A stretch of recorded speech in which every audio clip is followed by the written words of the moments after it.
Hello বন্ধুরা, আসসালামু আলাইকুম। Welcome back to my channel. প্রতিদিনের মতো আজকে হাজির হয়ে গেলাম, তবে আজকে সকালবেলাতে হাজির হলাম। প্রত্যেকদিন তো বিকেলে আসি।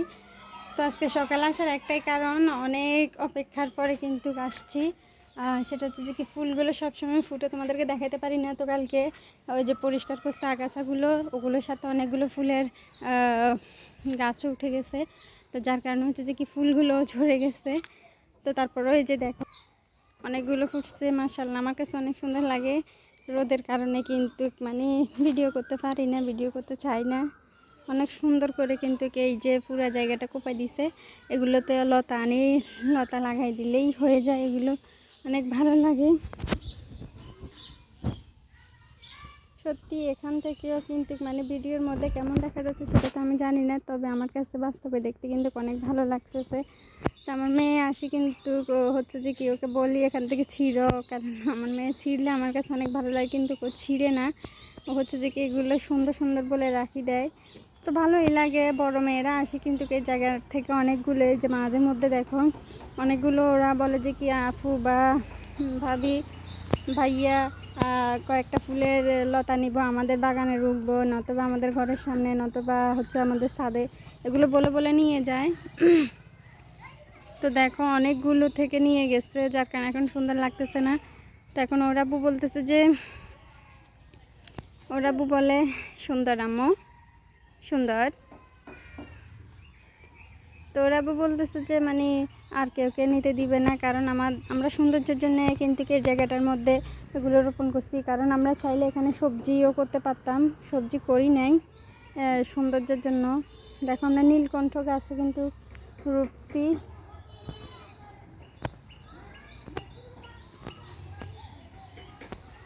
সত্যি বাস্তবে দেখতে কিন্তু আমার কাছে অনেক ভালো লাগতেছে। এগুলো অনেকগুলো কিন্তু ফুটে নাই এখনও, আবার অনেকগুলো আছে ফুটে কিন্তু ঝরে গেছে। ওই যে দেখো নীলকণ্ঠ, যেগুলো নীল কালার দেখা যাচ্ছে এগুলো হচ্ছে নীলকণ্ঠ। এগুলো এখনও লতা বেয়ে উঠে নাই। দেখছো আমার কাছে অনেক ভালো লাগে কিন্তু ফুলগুলো।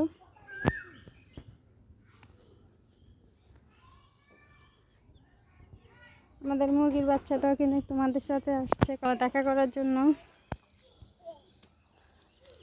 তো দেখছো সাইমা কিন্তু ফুলের সামনে একটু বসে ফুলের পাপড়ি কয়েকটাই ছিঁড়ে নিছে, ফুল কিন্তু ছিঁড়ে নেয়।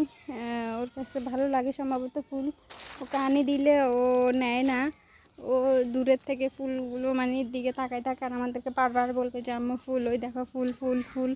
ও এখন অনেকগুলো কথা বলতে পারে, অনেক দিন পরে ভিডিও করতেছি, তাই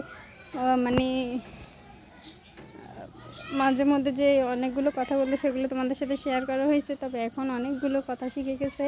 ও এখন কেউ আমাকে ধরলে ও বলে যে কি ধরিও না, ছাড়ি দাও ছাড়ি দাও। তারপরে ওকে কেউ ধরলে আমি যে বলি দেখো আমার বেগুন ছিঁড়তে গেছে, ও বেগুন খেতে বেগুন খুঁজতে গেছে। এই যে দেখো বেগুন গাছগুলো ওর থেকে লম্বা হয়ে গেছে। বেগুন নিচ্ছ নিচ্ছ না? ও ওই তো মুরগি খুঁজতেছে, এটাকে ছিপি ধরার জন্য মুরগি খুঁজতেছে। আমি তো ভাবছি ও বেগুন নিবে।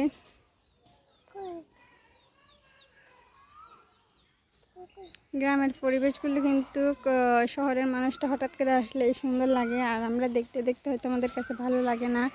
তো বাড়ির মধ্যে অনেকগুলো কাজ এখনও বাকি আছে। যে দেখো এখানে মাটি ফেলার জন্য টাকা দিচ্ছে, কিন্তু ওরা আসে না, এখনও মাটি ফেলে নেয়, যার কারণে এখানে অনেক বৃষ্টি লাগতেছে।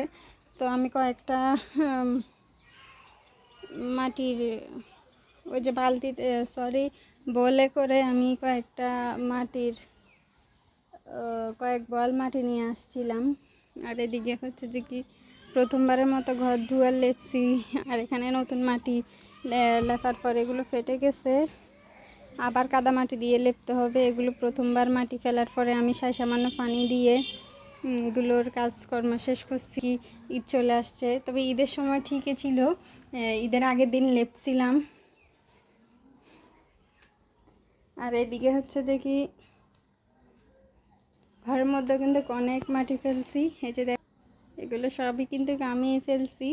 এগুলো বদিল্লার আশা করলে যে মাটি কাটে, ওদের আশা করলে কিন্তু হবে না। ঈদের সময় অনেক বৃষ্টি লাগবে সেটা ভেবে কিন্তু নিজেই করে ফেলছি। ঘরে অনেক কাজ। আর আমি কিন্তু বৃষ্টির আগেই হচ্ছে যে কি রেডি করে ফেলছি আমার দারগা বা লাড়কি যে নামে চিনো। আমি আমার সব কিছুই কিন্তু ঘরের ভিতরে, আমার কষ্ট করতে হবে না। বাইরে যখন সাইমা পেটে ছিল তখন অনেক কষ্ট হয়েছিল, ওকে পেটে নিয়ে বাইরে ভাত রান্না করতাম, বৃষ্টির মধ্যে একবার ভিজে আসতাম, আবার হচ্ছে যে কি ভিজে আবার যাইতাম। আর ওদিকে জ্বরের যে বাতাসগুলো আসে অনেক জোরে ওই বাতাসগুলোই হচ্ছে যে কি বৃষ্টির ঝটকাগুলো আমাদের ঘরে ঢুকে যাইতো, আমিও ভিজে যাইতাম। তো এখানে 2টা রুম, তবে পুরোটাই হচ্ছে পাকঘর, যেহেতু এখানে হচ্ছে যে কি একটা খাট দিবে এই জায়গাটার মধ্যে, আর এই জিনিসগুলো আরও ওইদিকে নিয়ে রাখবো। টেবিলটা এখনও পায়া লাগানো হয় নাই, তবে টেবিল বলতেছে পায়া লাগাবে না, জানি না, যদি পায়া লাগায় তাহলে তো ভালোই হইতো। আর আমরা ওইদিকে কিন্তু আরও একটা পাকঘর দিব। ঘর কিন্তু অনেকটাই এলোমেলো, এখানে হচ্ছে যে কি ঘরের এখনও অনেক কাজ করবে। এখানে কঙ্কর ভাঙতেছে, ইট ভেঙে কঙ্কর বানাচ্ছে, কঙ্করগুলো ভেঙে এখানে একটা টয়লেট বসাবে সে পরিমাপে, কিন্তু দরজাটা খুলে নিছে।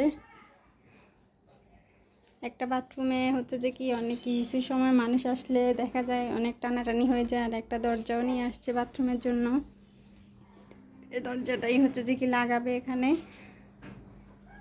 আর ওই রুমটাও এখনও কিন্তু অনেক অন্ধকার, গোছানো হয় নাই। দেখো, ওকে খাবার দিছিলাম মুড়ি, ও হচ্ছে যে কি মুড়ি দিয়ে ওকে তরকারি মাখি দিয়ে সবসময় খাইতো, এখন খায় না। আর ওর আব্বু হচ্ছে যে কি শুইলে মনে করেন বিছানার মধ্যে যেন ভূমিকম্প হয়ে গেছে এরকম ভাব চলে আসে। দেখো কিভাবে বালিশ খাতা একদম এলোমেলো হয়ে যায়, এগুলো সবসময় বলে ঠিক করাইতো, কেমন যেন লাগে। তো আমরা খাটের বানিশ বলে না কি বলে সেটা জানি না, রং টং এসব করাই নাই, কারণ আমরা খাটগুলো হচ্ছে যে কি চেঞ্জ করে নিব। এখানে অনেকগুলো হাঁড়ি পাতিল এখন এলোমেলো, তবে সবগুলোই ধোয়া, আমি ধুয়ে রাখছি, যেটা যখন ধুয়ে যেভাবে রাখি দিছি সেভাবেই থেকে গেছে। ওইখানে একটা আমার মুরগিকে, ছোট্ট মুরগিটাকে পানি দিয়ে যে ওই পাত্রটাই থাকি গেছে।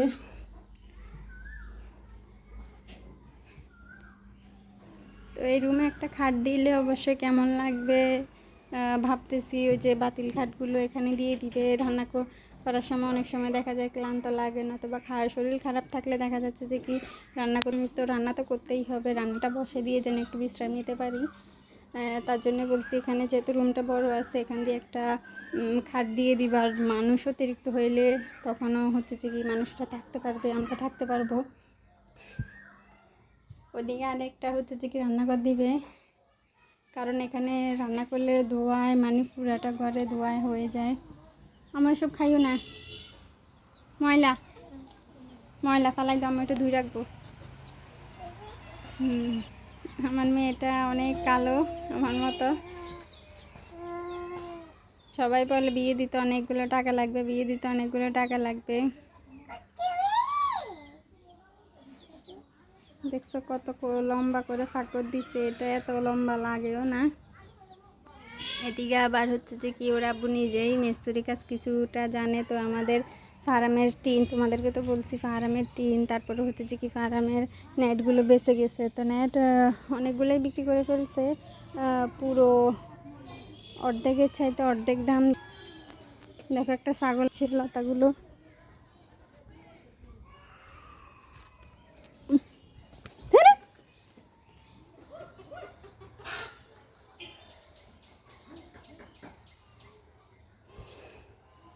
প্রতিনিয়তই আমাদের এখানে ছাগল ঢুকে একদম সব কিছু খাই নেয়। এই যে নীলকণ্ঠ গাছ কিন্তু আমরা অনেক রোপণ করছি, তো নীলকণ্ঠ গাছগুলো কিন্তু সবগুলোই খাই নিচ্ছে, এগুলো খেয়ে নেয়, জানি না এগুলো কেমন ছাগল, এগুলো অনেকগুলো খায়। এই লতাগুলো রাখছে অন্য জায়গায় রোপণ করার জন্য, তবে তাজা থাকার জন্য এগুলোতে পানি দিয়ে রাখছিল কালকে রাতের বেলা। এই যে দেখো অনেক ভালো লাগে। তো প্রায় আজকে 9 মিনিট হয়ে গেছে, তো এখন আমি রান্না করতে যাব। লতি রান্না করবো, লতি শুধুমাত্র আমার জন্যই রান্না করব, আমি লতি খাইতে অনেক ভালো লাগে, তবে করতে অনেক বিরক্তি লাগে। তারপরে অনেক সময় দিয়ে কিছু লতি কুটে নিয়েছি শুধু আমার জন্যই, ওরা আব্বু খাবে হচ্ছে যে কি ওরা বুলতি খায় না, না থাকলে ডিম একটা নিয়ে আসে, অন্য কিছু না থাকলে। তো ওরা পুরো হচ্ছে যে আলু ভর্তা আর মুসুরির ডাল এগুলো ভালো লাগে, তাই ওর জন্য ওগুলোই করবো। আর আমার জন্য আমি লতি নেব। তো লতি অলরেডি আমি কুটে নিচ্ছি, এখন শুধু ধুয়ে আলুগুলো কেটে পেঁয়াজ মরিচ কাটে মরিচ তো টালতে হবে। দেখো আমি আমার জন্য সামান্য লতিগুলোই নিছি। এগুলো আমি 60 টাকা দিয়ে সবাই বলে এক মুঠা 60 টাকা, তো আমি এক মুঠাই নিছি। নিয়ে রান্না করার জন্য মনে করেন অনেকগুলো নষ্ট হয়ে গেছে, নিছি যে কুটে রাঁধছি, একদিন রান্না করছি। তো আমি একজনই খাই, ওর জন্য রান্না করছি, ভাবছি খাবে, শুটকি দিয়ে রান্না করছি, খাই নাই। তবে এগুলো শুটকি দিয়ে ঝোলকে একদম শুকাইয়ে ফেললে তখন অনেক ভালো লাগে খাইতে, গ্রানটাও আসে অনেক ভালো। তো আজকে সেভাবেই রান্না করবো, মাছ দিব না, মাছ দিলে আমার ভালো লাগে না। আমি শুটকি দিয়েই রান্না করবো, আমাদের অনেকগুলো শুটকি আছে।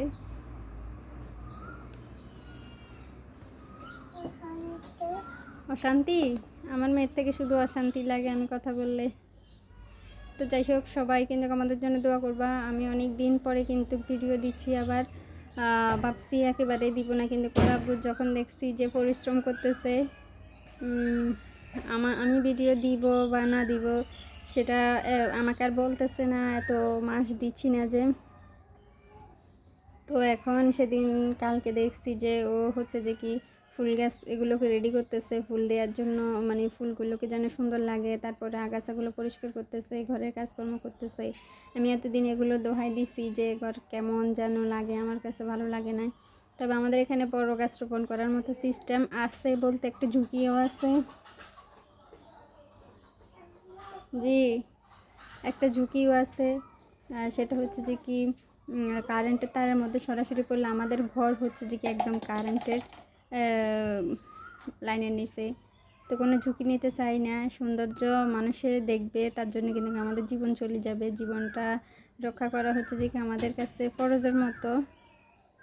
তো নিজের মৃত্যু নিজে ডাকি না আনি, আল্লাহ যেভাবে মৃত্যু রাখে সেভাবেই হবে। মাঝে মধ্যে এটা চিন্তা করে মনে করি গাছ রোপণ করি, কিন্তু আমরা আমাদের একটা গাছ যদি কারেন্টের মধ্যে পড়ে তাহলে দেখা যাচ্ছে মসজিদ আছে, তারপরে এখানে অনেকগুলো দোকান আছে, আবার আশেপাশে অনেক বাড়ি আছে, তখন সবাই আমাদেরকেই দোষী করবে। সে বয়ে একটা বড় গাছও লাগাইতে পারতেছি না, যখন সুন্দর লাগবে না। জি, আমি ছাড়িয়ে দিস, বন্ধ করে আসো। সবাই কিন্তু বলে যে গাছ লাগায় না কেন, গাছ লাগায় না কেন, যখন গাছ লাগাবো আর একটা অঘটন ঘটে যাবে তখন হচ্ছে যে কি সবাই দোষারোপ করবে। তো সবাই দোয়া করবা। আর আমি নাকি অনেক শুকাই, অনেক কালো হয়ে যাচ্ছি দিন দিন। আমার মেয়ের জন্য কিন্তু আমি পারি না, একটু পানি মোটরের মধ্যে মানে ট্যাঙ্কির মধ্যে একটু পানি ফুরাই রাখবো, যে এমন পারি না, সবসময় নগদে পানি ফুরাই নগদে গোসল করতে হয়। দেখো পানির মধ্যে ছেড়ে দিয়ে চলে গেছে, দেখো পানি কীভাবে করতেছে, এই যে দেখো পানি করতেছে। ও এতটা পরিমাণে জ্বালায়ও এক জায়গায় থাকে না, সকাল থেকে ওকে অনেকবার অনেক জায়গায় নিয়ে গেছি। আর সেটা হচ্ছে কিভাবে, একবার ও বলে ওর দাদুর কাছে যাবে, আরেকবার বলে যে কি ওর একটা জ্যাঠাতো বোন আছে, নাম আয়শা, ওর ছোট 3-4-5 মাসের ছোট হবে। তো ও এরপরে হচ্ছে যে কি ওর কাছে যাবে বলে, এরপরে আবার ওর ফুফাতো ভাই একটা ওর চাইতে বড় 1 বছরের, তো ওর কাছে যাবে বলে, আবার বলে ওর আব্বুর কাছে যাবে। আমি শুধু এই বাড়ি থেকে ওই বাড়ি, ওই বাড়ি থেকে এই বাড়ি, আমি এরকম হাঁটতেই হয়। আর হচ্ছে যে কি আশেপাশের বাড়িতে তো ও চলে যাবে, কারণ আমাদের বাড়িতে কোনো বাচ্চা নাই, ছোট বাচ্চা নাই। আর আমার দরজা লক করে দিচ্ছি, পানি দিয়ে কি করবা?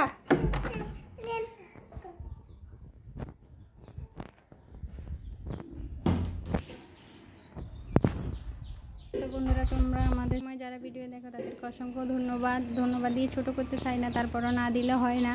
আর যারা এখনও সাবস্ক্রাইব করে নাই তাদেরকে আমি অনুরোধ করব তারা যেন চ্যানেলটিকে সাবস্ক্রাইব করে। আর হচ্ছে যে কি যাদের ভিডিও ভালো লাগবে তারা অবশ্যই লাইক কমেন্ট করে, ভিডিওর মাধ্যমে কমেন্ট করে অবশ্যই জানাবা কেমন হয়। আর যাদের ভালো লাগে না তারা অবশ্যই দেখে বলবা কেমন ভিডিও তোমাদের কাছে ভালো লাগে, কেমন ভিডিও তোমরা দেখতে চাও, অবশ্যই কমেন্ট করবে না। কিন্তু আমরা ভিডিও করি, আমরা চাই তোমাদের কাছে কীভাবে ভালো লাগবে বা কীভাবে ভালো লাগতে পারে তোমরা কীভাবে দেখবা, আমরা সেটাই চিন্তা করি কীভাবে তোমরা দেখবে ভিডিও করলে। তো অবশ্যই জানাবা কোন ধরনের ভিডিওগুলো তোমাদের কাছে ভালো লাগে। আর আজকে এত কথা না বলে এখনই বিদায় নিচ্ছে। সবাই ভালো থাকবে, সুস্থ থাকবে, আমাদের জন্য সবাই দোয়া করবে। আল্লাহ হাফেজ।